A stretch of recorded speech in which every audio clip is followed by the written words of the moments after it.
लोकसभा निवडणुकीच्या शेवटच्या टप्प्याआधीच एनडीएनं बहुमताचा आकडा गाठला। केंद्रीय गृहमंत्री अमित शहांचा एका मुलाखतीत दावा।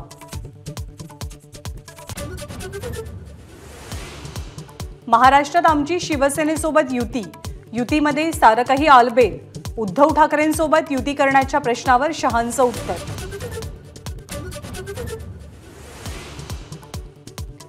पदवीधर आणि शिक्षक मतदारसंघाच्या 4ही जागा लढवण्याची शिंदे गटाची तयारी। शिंदेंचे निकटवर्तीय संजय मोरे इच्छुक असल्याची चर्चा। कोकण पदवीधरमध्ये मनसेची एंट्री। अभिजित पानसे यांना उमेदवारी जाहीर, पण पानसेंची उमेदवारी मनसेची की महायुतीची, सवाल उपस्थित। लोकसभेमध्ये दगाफटका झाल्याची चर्चा असतानाच राष्ट्रवादी काँग्रेसची आज मुंबईत बैठक।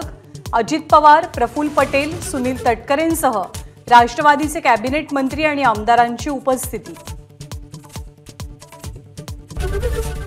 एबीपी माझा, उघडा डोळे बघा नीट।